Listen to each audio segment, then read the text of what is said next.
It sounds like it is a very nice afternoon in the Gabe Hernandez household. I can hear the birds chirping, but we're going to bring down the copacetic nature of the stream because I am exceptionally frustrated with Dark Crisis. I feel like the messaging for this event has just been all over the place. I don't even know what the hell they're doing. The marketing's been terrible. Why isn't this taking place within continuity? And today we got an update that this is actually a sequel to Crisis on Infinite Earths, and we're creating multiverses. And I don't want to freak out. I'm trying to be nice on the channel. I want to be less negative. So I decided to bring in Gabe Hernandez from Weird Comics DC, as well as Comical Opinions, to maybe lighten the mood. How you doing, Gabe? I'm doing just fine, and I'm breathing in the calm air, and I'm letting the negative air out. I'm not going to let Dark Crisis bring me down. I'm not going to let Dark Crisis bring me down. It's so strange. So it started out, what is this event? It's the Death of the Justice League. Death of the Justice League in number 75. Yep. Yeah, okay, it's the Death of the Justice League. Well, it's the ascension of a new Justice League. You're like, okay, it's the JLQ thing we've all been waiting for. But then, the writer comes out, he's like, that's not what it is. It's a celebration of the legacy of DC Comics. Yep. And now it's a direct sequel to Crisis on Infinite Earths. We got the solicitations for DC Comics out in full today. We're going to talk about this one here. Obviously, I'll do a video on Monday or Tuesday about the full solicitations, but this is what I had to say. Dark Crisis is in many ways the direct sequel to the original Crisis on Infinite Earths by Marv Wolfman and George Perez. In this issue, Pariah's attempts to restore the Infinite Multiverse reaches a breaking point. Stay tuned for a special announcement at San Diego Comic-Con 2022 that will change all you know about Dark Crisis. This doesn't get me more excited. This frustrates me more because they keep changing the message, an idea of what I'm even supposed to be expecting from Dark Crisis. Now it's a direct sequel to an event that happened 40 years ago. Like, what is the point of all this? And then this big announcement. Oh, great. You're going to make it bigger. There's going to be more tie-ins. That's what we all want. I don't understand DC's marketing in general, but I really don't understand the marketing behind this particular event. Exactly right. First, it was the Death of Justice League and Justice League number 75, and that turned out to be sort of true, but not quite true. Then they turned out to be, where the whole idea is to celebrate the DC heroes and elevate this new version of the Justice League, which was JLQ, but also sort of a conglomeration of what they were doing in Future State, which wasn't the best kind of period in DC's recent history. Now they're coming back and saying it's a sequel to something that happened decades ago with writers and artists that are far superior to anything that DC has in their toolkit right now. And they're not going to clarify what that statement means until SDCC, which isn't for a couple months at least. So now you've got this tease out there for an event that isn't doing so well right now. The sales on the first issue of Dark Crisis were really soft. And then you're going to tell everyone that it's not what you think it is, but you're going to hold off on making the clarifying announcement for several months. I don't understand what DC marketing is doing right now. It makes no sense. And I want to be into this. I did a video about what issue 2 and issue number 3 are being. I was like, well, a Slade Wilson Deathstroke fight against the entire Teen Titans at Titans Academy. I can get on board with that. Yep. Hal Jordan leading the Green Lantern Corps against the Great Darkness, the Dark Army, whatever they want to call it. Okay, I love Hal Jordan. I can get excited for this, but every time I'm like, you know what? Issue 1 wasn't great, but I feel like the next 2 issues are going to be for me. And then they come out and clarify what the damn thing is again, and it's just one of the most epically frustrating things, and it feels like it's just copying what Dark Knight's Death Metal was for a lot of points. A lot of what Dark Knight's Death Metal were homages to the Crisis in the past. We already saw Crisis on Infinite Earths in that event get mentioned. It played a big part in it. Dark Metal was a big event. There were supposed to be consequences that came out of that. The biggest one of which was Wonder Woman's death. But here she is, a few months later. She's already back. Some of the big changes that were supposed to come out of Death Metal, or Death Metal, Dark Metal.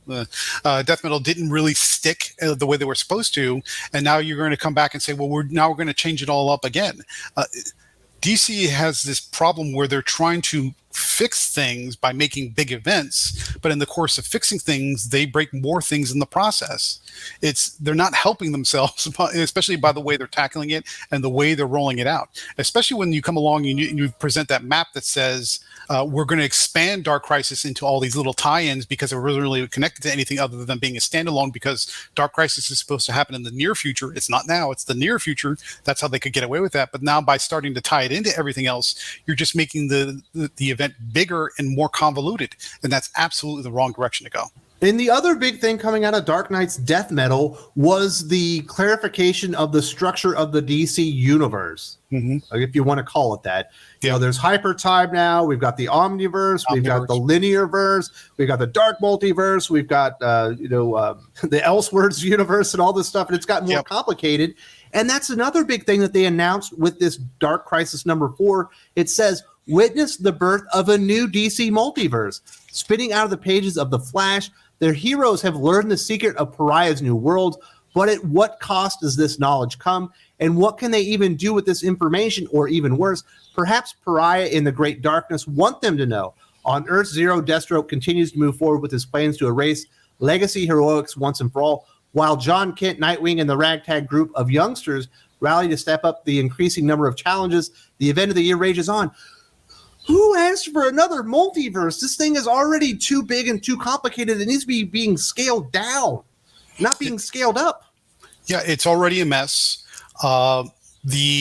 One of the things that's been severely lacking or just missing in everything that they've done in Dark Crisis so far is they wiped out the main 7 with Oliver and Green Arrow and some of those other players, but there is a whole range of heroes that haven't even been tapped or touched to bring them back in to say, okay, we've got this multiverse level extinction event. We need all hands on deck to help us beat that, because there's no way what John Kent has assembled is going to have any impact against the Dark Army or whatever they're calling. No, they're going to lose, and most of them are going to die. It's going to be pathetic. I mean, why is Harley Quinn on that team? I rail on that one, but that's ridiculous. Where are all the other Green Lanterns? Where's the Monitor and the Anti-Monitor? Where are the big level big bads of the universe, both positive and negative, that recognize that their universe is about to be wiped out? Why is nobody stepping up except for this little future state leftover team that has not a chance in all of the multiverse of having any impact against what's coming? It doesn't make any sense at all. Not in the least little bit. And now we're, instead of just having to read, Infinite Frontier and whatever the other Justice League Incarnate to be ready for Dark Crisis, and obviously Justice League 75.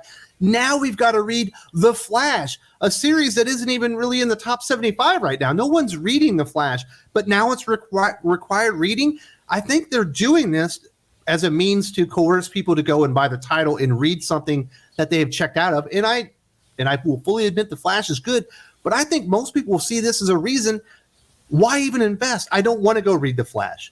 I hadn't been reading it. I didn't buy into what they were doing, and now they expect me to do more homework just to read Dark Crisis, and it's another reason, to skip the damn thing.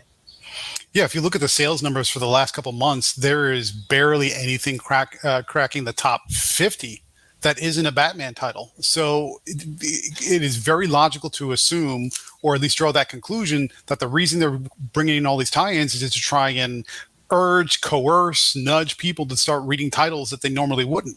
I commend them for trying to tie it together, but at the same time, they're not reading those titles for a reason, because most of them are not very good.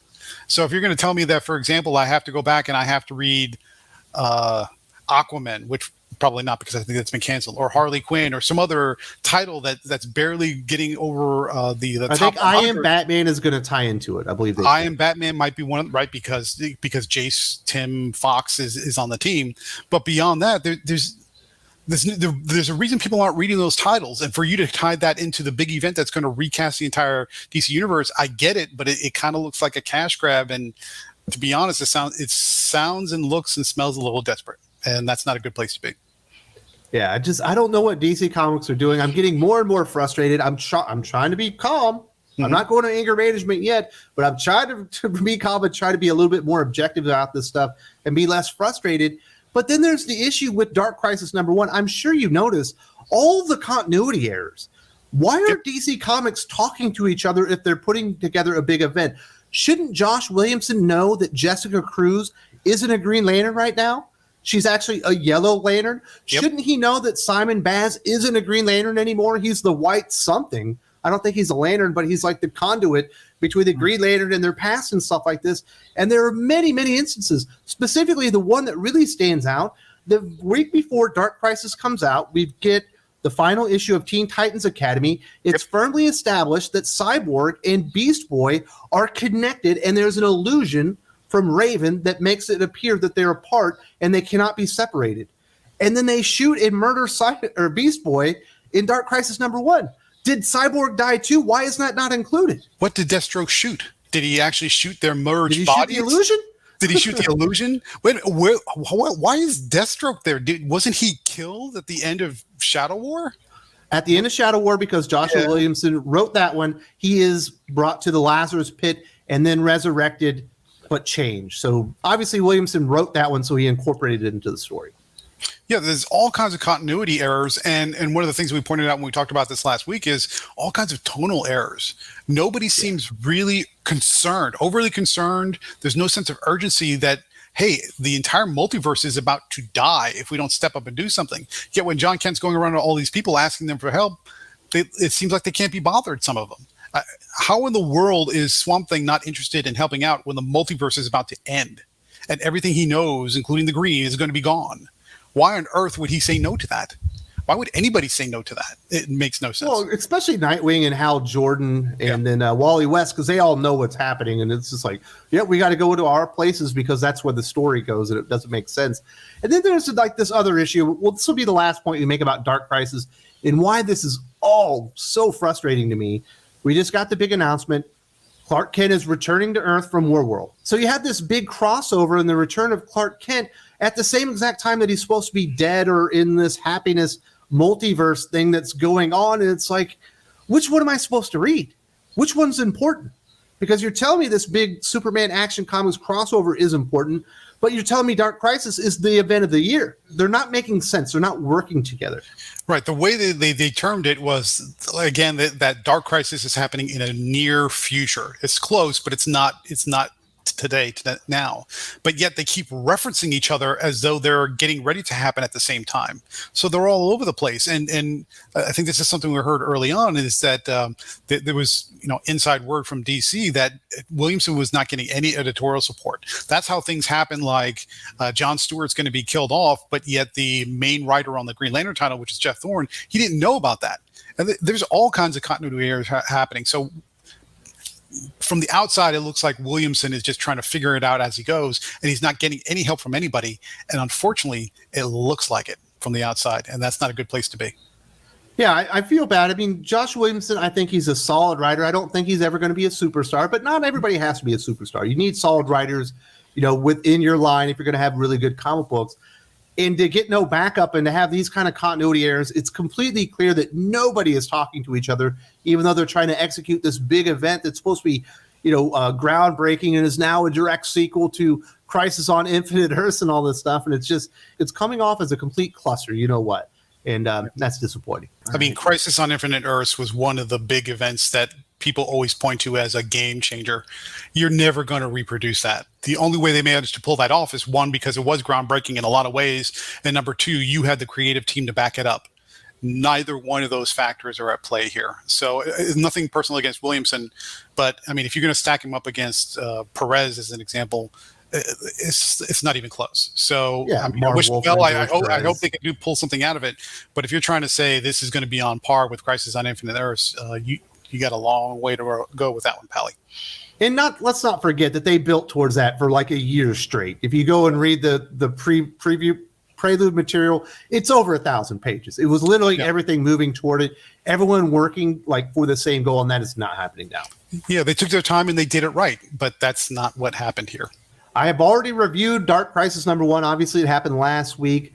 I didn't love it. I didn't hate it. There's some things about it that work. There are things about it that don't work. Specifically, the art is really good. If you don't know what's going on with Dark Crisis #1, if you're still interested or maybe you're frustrated, check this video out and see what happened and definitely get some of the details of what's going on. But it's not looking good right now.